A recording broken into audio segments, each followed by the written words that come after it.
महामहिम राष्ट्रपति द्रौपदी मुर्मू बड़ी संवेदनशील हैं। जब इस ऑफिस में आई हैं तब तो उन्होंने बड़ी डिग्निटी से किया है सब काम।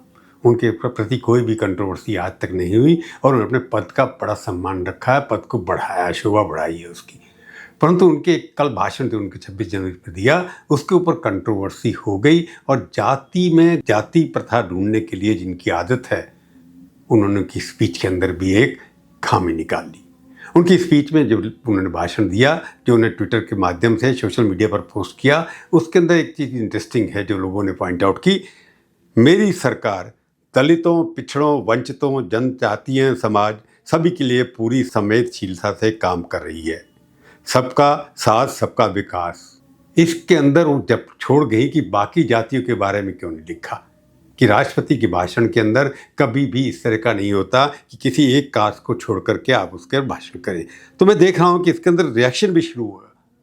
ट्विटर के अंदर उनके लगभग 3 करोड़ फॉलोअर हैं और इस ट्वीट के ऊपर 10 लाख लोगों ने देखा, उसके और कमेंट किया। हालांकि विदेशों से भी कमेंट आया। उसके अंदर एक रीडर ने कहा, as the president of India she is obligated to represent and serve all citizen, not just Dalit. जिस तरह की राजनीति भारत के अंदर चल रही है कि भारत की राष्ट्रपति को बाकी जातियों को नहीं छोड़ना चाहिए था, यानी कि सबका विकास, सबका साथ जो प्रधानमंत्री का नारा है उसका रेफरेंस इनके अंदर नहीं आया। इसका मतलब ये है कि स्पीच लिखने वाले ने किसी न किसी तरह ट्रांसलेशन में गलती ज़रूर की होगी। मेरे को लगता है कि आज जो स्पीच लिखी जा रही है भारत सरकार के प्रधानमंत्री हों चाहे राष्ट्रपति हों, या उनके लिए जो लिखने की बात होती है उसको फैक्ट चेक नहीं करते। अब देखिए, बीजेपी के अध्यक्ष भी गए कलकत्ता में भाषण दे दिया, उन्हें बोलते हुए कह दिया कि रविंद्रनाथ टैगोर को पीस पुरस्कार मिला, नोबेल का मिला, शांति के लिए मिला था, जबकि उनको पुरस्कार लिटरेचर के लिए मिला था।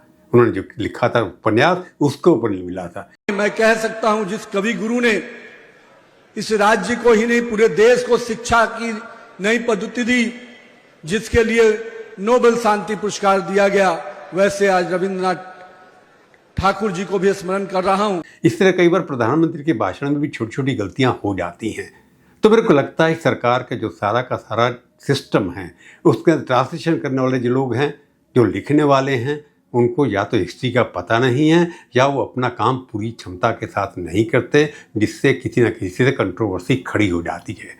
तो सरकार को चाहिए अपने ट्रांसलेटर, लिखने वाले, उनके प्रति पूरा का पूरा इंक्वायरी होनी चाहिए कि किस तरह से वो काम करते हैं, या केवल आर्टिफिशियल इंटेलिजेंस से लेकर के ट्रांसलेशन करा देते हैं।